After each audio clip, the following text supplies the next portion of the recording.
Buenas, en uno de los primeros videos del canal hablamos un poco de cuando en 1975 se intentaron repatriar desde Inglaterra a Argentina las cenizas de Juan Manuel de Rosas, quien había sido exiliado. Por eso mismo trajo mucha polémica en su momento. Ahora, imagínense que esto trajo mucho debate, mucha polémica, porque después de 100 años de ser considerado un traidor total, de la nada lo quieren traer ahora. Pero lo que nos preguntamos en este momento es, ¿quién carajo era Rosas? Primero que nada, Juan Manuel de Rosas no se llamaba así. Tu vida siempre ha sido una mentira. Sino que su nombre al nacer era Juan Manuel José Domingo Ortiz de Rosas.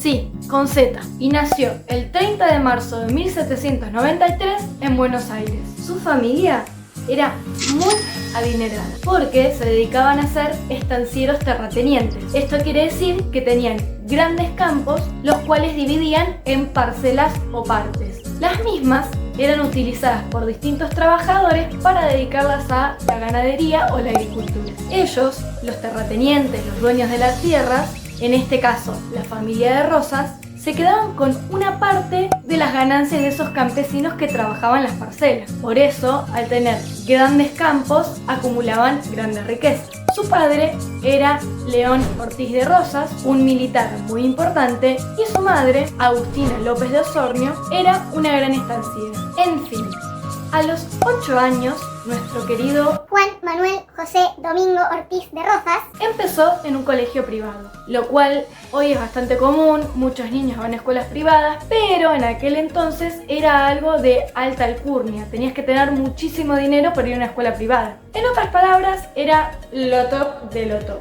Unos años después, en 1807, se enlistó en la campaña de niños de Migueleto para luchar contra las invasiones inglesas. Básicamente comenzó su carrera militar a los 13 años de edad. Una locura. Tiempo después, ya entrado en la adolescencia, fue enviado al campo con su madre, Agustina López de Osornio, donde comenzó a destacarse por sus habilidades y su facilidad para la administración de tierras.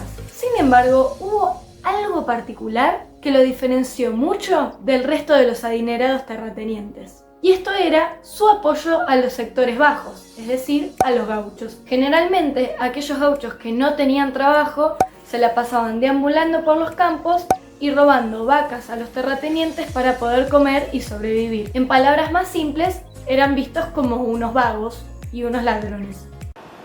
¡Paren la mano! ¡Prueben laburando! Cuestión que Rosas, a diferencia del resto, les ofrecía trabajo en el campo, buenos salarios, formación militar y sobre todas las cosas, un trato paternalista.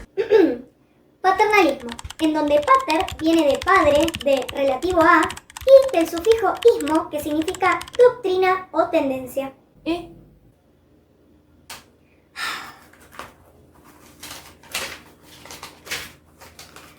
Paternalismo, tendencia a aplicar autoridad y protección similares a las de un padre. ¿Ahora sí? Ok. Básicamente, los trataba como familia. De esta manera, comenzó a ganar mucha aceptación de los sectores bajos, por lo que acabo de explicar, como también de los altos, por lo que habíamos mencionado antes de su habilidad para manejar las tierras y el dinero. Años después, en 1813, a los 20 años de edad, Rosas se casa con Encarnación Ezcurra. Pero su madre, Agustina López de Osornio, no estaba nada de acuerdo con la unión, por lo que no aprobaba bajo ningún concepto su matrimonio. Entonces, Rosas y Encarnación decidieron mentirle, diciéndole que ella estaba embarazada, ya que de esa forma el casamiento iba a tener que ocurrir sí o sí. Mentiris, que creyeron que me iba a poner a llorar por las críticas. Pues no, mis amores, uno tiene que ser fuerte y seguir para adelante a pesar de todo. Hoy en día es muy común que la gente tenga hijos fuera del matrimonio, es decir, sin casarse, pero en aquel entonces era impensado y estaba muy mal visto. Pero como la mentira tiene patas más cortas que un perro salchicha, Perro salchicha, gordo bachicha. al poco tiempo su madre se entera del engaño y tienen una gran e intensa discusión. ¡Dale! ¡Con la silla! Rosas termina devolviéndole las tierras se aparta de su rol como administrador e incluso se cambia el apellido a Rosas. Rosas con S, como lo conocemos hoy en día. ¡Estoy jodido! Para así demostrar simbólicamente la ruptura del vínculo con su familia. Por lo tanto, se queda sin trabajo. Y es allí cuando decide asociarse con los hermanos Dorrego, Manuel y Luis, y fundan un saladero. Allí es donde se produce el tasajo. En palabras simples, cortaban la carne en trozos y las metían en piletas con salmuera, que es agua con sal, y la dejaban reposar allí un mes, dando como resultado carne seca. Además, este proceso evitaba que la carne se pudra, porque la heladera se había fabricado pocos años antes, por lo tanto no era de uso cotidiano todavía. Como nosotros, que en todas las casas hay una heladera. Por otro lado, fueron los hermanos Dorrego quienes lo introdujeron en el mundo de la política. En aquel entonces, el virreinato estaba dividido en dos bandos políticos diferentes. Por un lado, los unitarios, que sostenían que Buenos Aires debía estar por encima de las demás provincias. A la gilada ni cabida, yo la miro desde arriba. Es decir, que tenga privilegios tales como el manejo de los impuestos, el comercio y las decisiones políticas en general. Por otro lado, estaban los federales, que para ellos todas las provincias debían estar en igualdad de condiciones. Por lo tanto, se oponían a que Buenos Aires tenga más poder y privilegios que el resto de las provincias. Cuestión, los Dorrego y Rosas pertenecían a este último bando, los federales. En 1827, Manuel Dorrego pasó a ser gobernador de Buenos Aires, pero un año después, en 1828, fue derrocado por un unitario, Lavalle, quien lo asesinó fusilándolo. Ante el asesinato de su colega, Rosas decide ponerse al mando de la guerra civil entre unitarios y federales, la cual tuvo lugar entre 1828 y 1831.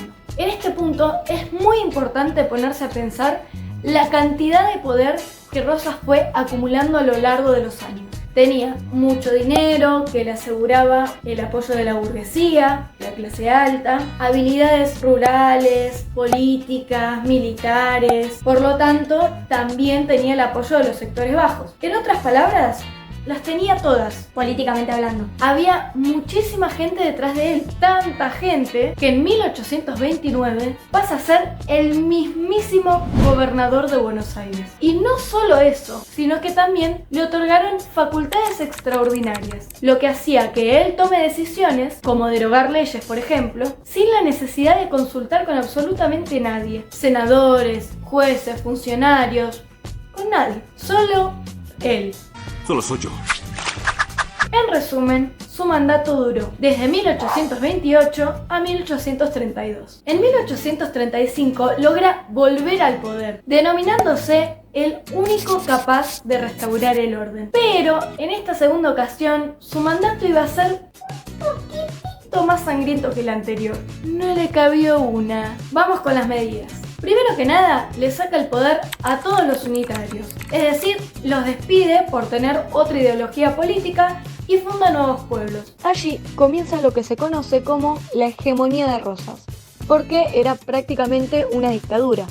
La prueba de esto fue cuando ordenó utilizar la divisa punzó, un distintivo rojo, rojo punzó. El color rojo punzó es la deformación de rose punzó, del francés, es decir, amapola silvestre, un matiz de rojo fuerte, intenso y vivo, que se utilizaba en la ropa para indicar que era federal y por lo tanto del bando de Rosas. De lo contrario, quienes no lo utilizaban eran automáticamente considerados unitarios, por lo que eran perseguidos y una vez localizados, asesinados. Por otro lado, ¿se pensaron que su esposa Encarnación, mientras Rosas era gobernador, se iba a quedar limpiando la casa y asegurándose de dejar la cena hecha? Pues claro que no, mi ciela, porque Encarnación lideraba la Mazorca, que se trataba de un movimiento político terrorista cuyo objetivo era perseguir y eliminar a los unitarios o cualquier tipo de opositor a Rosas. Pero en 1838 Encarnación fallece por causas naturales a los 43 años, por lo que una de sus hijas, Manuelita, pasó a ser la mano derecha de Rosas. Un acontecimiento sumamente destacable del segundo gobierno de Rosas fue la famosa Vuelta de Obligado, que sucedió el 20 de noviembre de 1845. En aquel entonces, Inglaterra y Francia pidieron la libre navegación por el río Paraná para poder apoyar bélicamente a Corrientes, provincia opositora al gobierno de Rosas, y también para poder comerciar con Uruguay y Paraguay. Voy a poner para atrás para que entren los cartelitos. Para defenderse, las tropas argentinas esperaron a que las embarcaciones lleguen a la Vuelta de Obligado, una bifurcación del río Paraná que tiene solamente 700 metros de ancho, es decir, 7 cuadras de ancho y 20 metros de profundidad.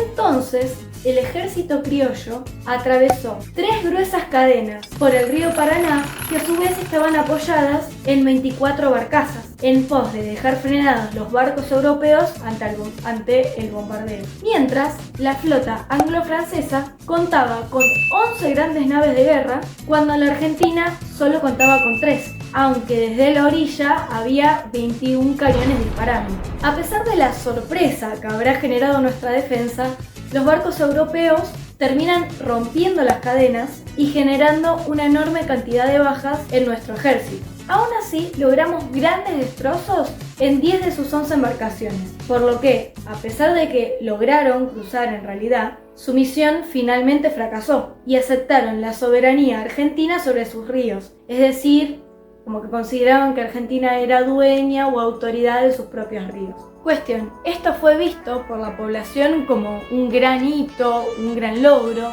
ya que en esa época tanto Francia como Inglaterra eran grandes potencias económicas y bélicas. Esto fue tomado como una enorme victoria para Rosas, ya que el suceso fue en Buenos Aires, A pesar de que la defensa en realidad fue organizada por el general Mansilla, no por Rosas.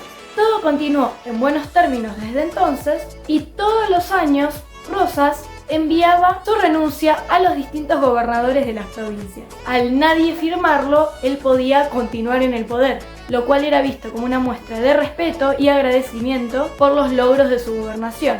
Sin tener en cuenta, obviamente, los asesinatos realizados por la mazorca. Esto lo repetía sistemáticamente cada año y nadie firmaba, hasta que un día de 1851 alguien se animó. Recuerden que el tipo había comenzado su mandato en 1835, estamos hablando de 1851. Y ese alguien era Justo José de Urquiza, gobernador de Entre Ríos, quien fue inmediatamente identificado como una amenaza y le declararon la guerra, literalmente. Entonces, un año después, en 1852, Rosas y Urquiza se enfrentan en la famosa Batalla de Caseros. El gobernador entrerriano, Urquiza, presentó un ejército conformado por 28.000 soldados provenientes de Brasil, Uruguay, Entre Ríos, Corrientes y Santa Fe, conocido como Ejército Grande. Mientras, el ejército de Rosas solamente contaba con 22.000 soldados. La batalla de Caseros solamente duró 6 horas, por lo que comenzó y terminó el 3 de febrero de 1852, en la estancia de la familia Caseros que quedaba a las afueras de la ciudad de Buenos Aires.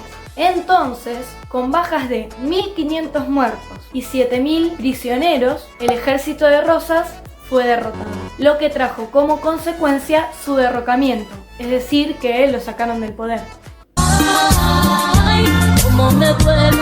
Luego se exilia a Inglaterra con su hija Manuelita, ya que de lo contrario sería perseguido y asesinado. A pesar de todo el apoyo que mencionamos previamente que tenía, fallece solo con su hija, exiliado en Inglaterra a los 84 años de edad, el 14 de marzo de 1877. Años después, hubo varios intentos de repatriación de los restos de Rosas, es decir, traer su cuerpo de vuelta a la Argentina. Uno en 1974 en manos de Perón, acá te dejo el video explicando ese suceso, alto puterío. Y otro en 1989 durante la presidencia de Menem, quien finalmente logra repatriar los restos de Rosas.